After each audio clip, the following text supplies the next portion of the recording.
Halo adik-adik, bagaimana kabarmu hari ini? Kakak harap kalian hari ini baik-baik saja. Karena pada hari ini kita akan mempelajari topik yang menarik, yaitu tentang protista. Kingdom protista mencakup semua eukariotik yang bukan termasuk tumbuhan, hewan, atau jamur. Eukariotik merupakan organisme yang inti selnya terlindungi oleh selaput inti sel. Tubuh protista memiliki jaringan tubuh yang sederhana tersusun oleh satu sel uniseluler atau banyak sel multiseluler. Hampir semua protista hidup di air, baik air tawar maupun air laut, dan beberapa yang hidup pada jaringan hewan lain. Protista ada yang memiliki ciri-ciri seperti hewan, seperti tumbuhan, dan seperti jamur. Protista mirip hewan dapat bergerak bebas dengan alat gerak yang khusus. Protista mirip tumbuhan memiliki klorofil sehingga mampu berfotosintesis.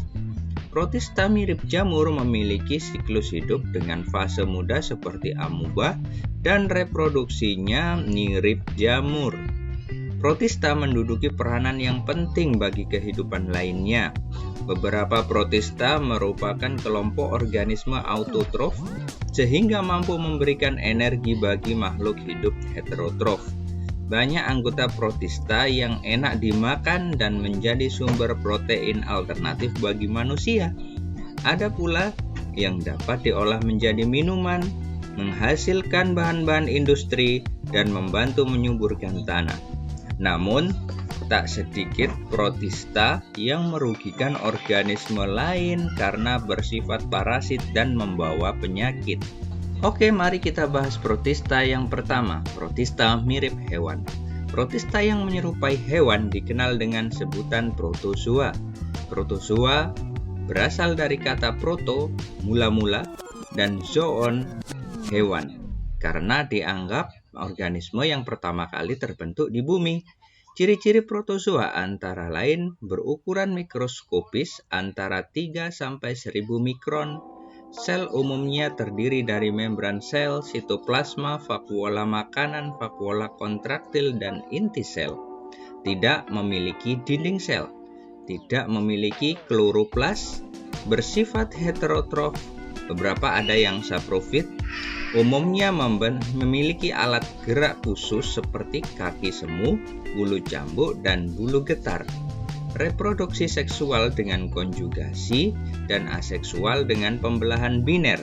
Di tempat yang basah, yang kaya organik, baik di laut maupun di air tawar, protozoa tipe ini banyak ditemukan.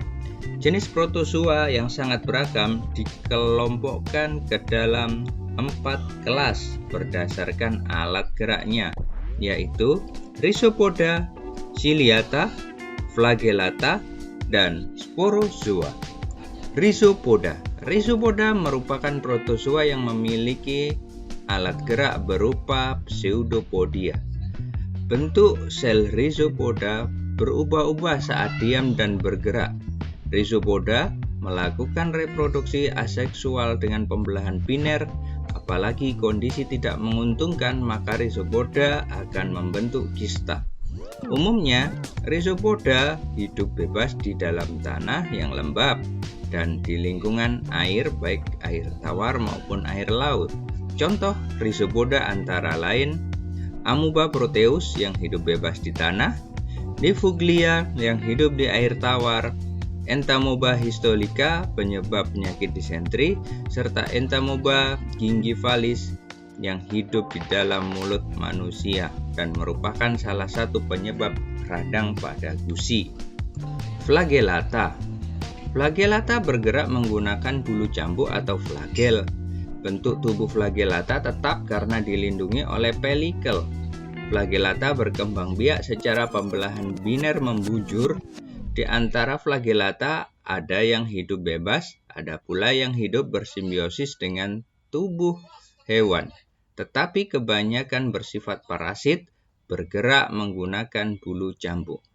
Contoh flagellata yang menjadi parasit yaitu Leishmania donovani, parasit pada manusia, menyebabkan penyakit Kala-Azar, Mania brasiliensis, penyebab penyakit kulit pada manusia. Trypanosoma evansi, penyebab penyakit sura pada hewan ternak. T. gambiense, penyebab penyakit tidur pada manusia. Dan Trichomonas vaginalis, penyebab penyakit pada alat kelamin wanita. Ciliata. Ciliata bergerak menggunakan bulu getar atau cilia. Cilia terdapat di seluruh permukaan tubuh, tetapi ada pula yang hanya tumbuh pada bagian tertentu dari tubuh hewan tersebut. Ciliata berkembang biak secara aseksual dengan pembelahan biner membujur. Reproduksi seksual dilakukan dengan konjugasi. Ciliata umumnya hidup bebas di lingkungan berair yang banyak mengandung bahan organik dan ada pula yang hidup parasit. Ciliata yang hidup bebas contohnya Paramecium caudatum, Didinium, Stentor, dan Vorticella. Balantidium hidup sebagai parasit pada usus besar ternak atau pada usus besar manusia. Sporozoa. Sporozoa tidak memiliki alat gerak. Semua sporozoa merupakan parasit. Contoh sporozoa antara lain Toxoplasma gondii yang menyebabkan penyakit toxoplasmosis dan Plasmodium yang menyebabkan penyakit malaria.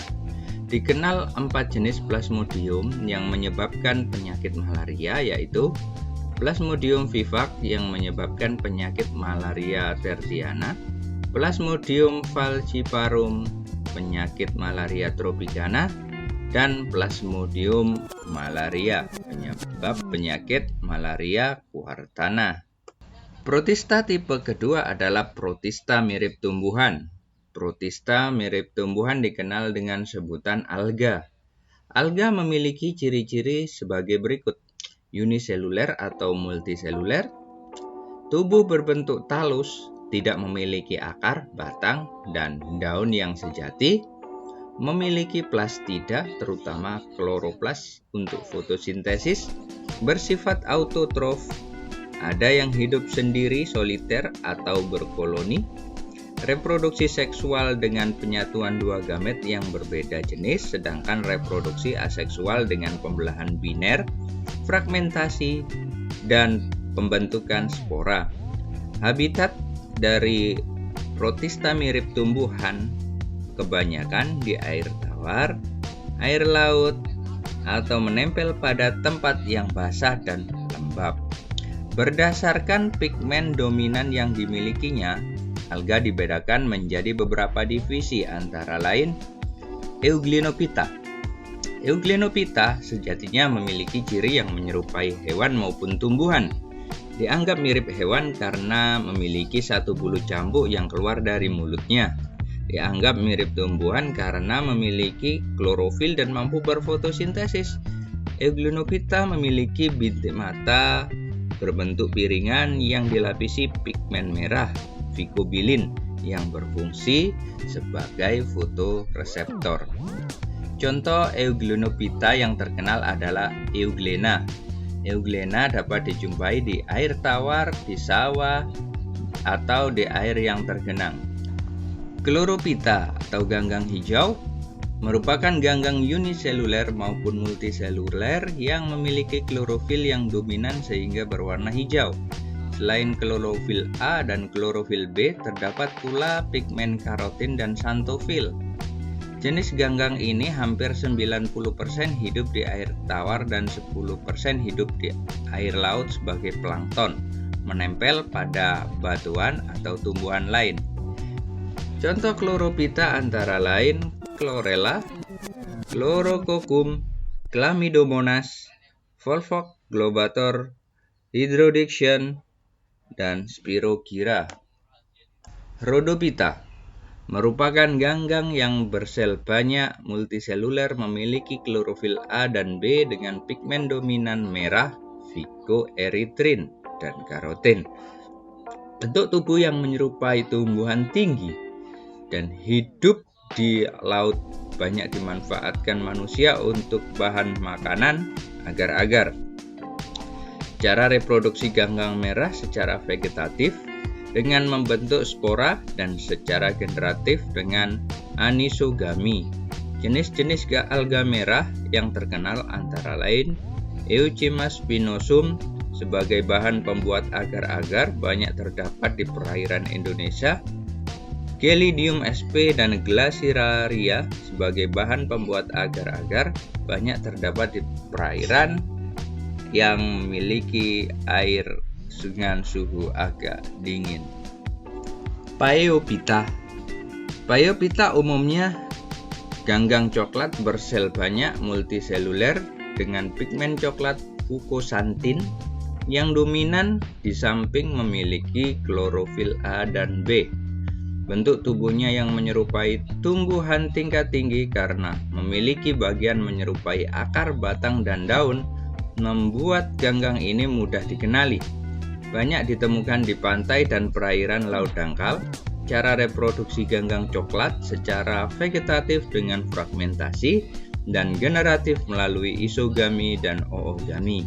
Jenis-jenis alga coklat antara lain Laminaria memiliki batang daun berbentuk lembaran mengandung yodium dan asam alginat. Macrocystis menghasilkan yodium dan asam alginat yang berfungsi sebagai bahan industri. Chrysophyta. Chrysophyta atau ganggang keemasan memiliki struktur bersel satu uniseluler dan bersel banyak multiseluler. Memiliki klorofil A dan B serta pigmen dominan keemasan karoten dan fukosantin. Chrysophyta dapat dijumpai hidup di air tawar. Jenis-jenis ganggang keemasan antara lain Ochromonas, Navicula, Pinularia, dan Vaucheria. Pyrophyta. Pyrophyta merupakan kelompok alga api yang umumnya dikenal dengan sebutan Dinoflagellata. Alga api memiliki ciri-ciri uniseluler, dapat bergerak aktif, dan memiliki dinding sel berbentuk poligonal. Pada bagian luar sel terdapat alur dan celah yang mengandung satu flagel.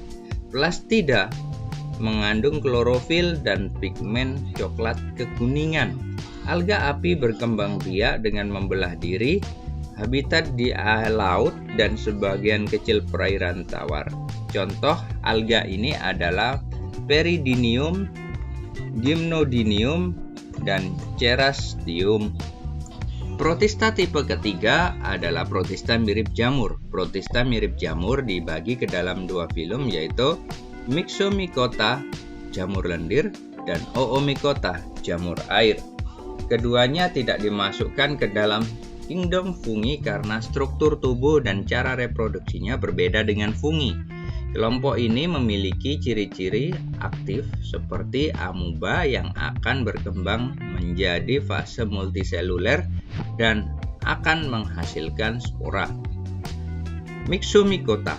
Myxomycota atau jamur lendir memiliki struktur tubuh yang bersifat seperti lendir karena memiliki sel-sel bebas yang berbentuk seperti amuba. Fase vegetatifnya yang dapat bergerak seperti amuba disebut plasmodium. Organisme ini tidak memiliki kloroplas sehingga tidak mampu mensintesis makanan sendiri. Siklus hidup jamur lendir terdiri atas 3 tahapan antara lain fase lendir, yaitu pada masa ini jamur mampu bergerak mengalir seperti amuba. Fase pembentukan sporangium, pada masa ini lendir berhenti bergerak dan berhenti tumbuh kemudian berbentuk sporangium yang menyimpan banyak spora. Pada tahap ini jamur lendir sudah benar-benar mirip seperti jamur.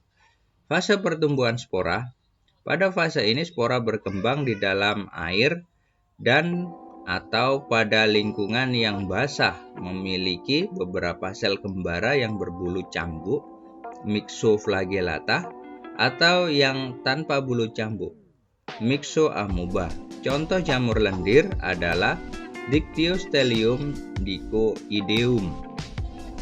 Oomycota. Oomycota atau jamur lendir memiliki tubuh berupa benang atau hifa yang tidak bersekat.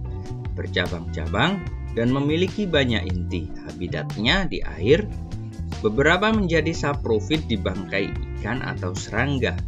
Oomycota yang hidup di air berkembang secara generatif dengan oogami dan secara vegetatif dengan zoospora berflagel 2. Oomycota yang hidup di darat melakukan reproduksi vegetatif dengan sporangium dan conidium.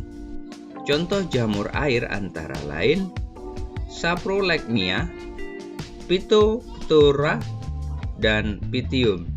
Saprolegnia merupakan saprofit pada bangkai ikan, sementara Phytophthora umumnya merupakan parasit pada tanaman kentang, tembaga, dan juga tembakau.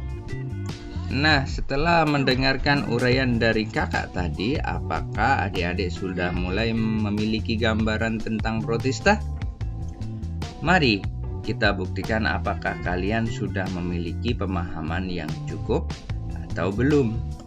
Kita uji pemahaman kalian dengan pertanyaan. Pertanyaan pertama, protozoa berkloroplas dikelompokkan ke dalam organisme A. Predator, B. Heterotrof, C. Produsen, D. Konsumen, E. Parasit. Tepat, jawaban yang benar adalah B. Protozoa berkloroplas memiliki organisme autotrof dan bertindak sebagai produsen dalam ekosistem. Autotrof adalah makhluk hidup yang dapat memenuhi kebutuhan makanan sendiri, sedangkan produsen merupakan makhluk hidup yang dapat berfotosintesis sehingga dapat menghasilkan bioenergi. Pertanyaan kedua, beberapa ciri protozoa antara lain 1. Tubuh memiliki bulu getar, 2. Alat untuk bergerak berupa bulu cambuk, 3. Mempunyai 2 buah inti, 4. Berkembang biak dengan cara membelah diri dan konjugasi, 5. Hidup secara bebas dan parasit. Dari ciri-ciri di atas yang merupakan ciri-ciri flagellata adalah A. 1, 3, dan 5, B. 1, 2, dan 4, C. 1, 3, dan 4, D. 2, 4, dan 5, E. 2, 3, dan 4. Tepat sekali, jawaban yang benar adalah E. Ciri-ciri flagellata antara lain bersel 1 uniseluler, eukariotik, bergerak dengan bulu cambuk atau flagel, berkembang biak secara vegetatif dengan pembelahan transversal, dan generatif dengan konjugasi, hidup secara bebas atau parasit. Pertanyaan ketiga, parasit berikut ini yang hidup dalam plasma darah adalah A. Trypanosoma, B. Plasmodium, C. Taenia, D. Fasciola, E. Necator. Tepat, jawaban yang benar adalah A. Trypanosoma adalah protozoa dari kelas flagellata yang hidup parasit dalam plasma darah.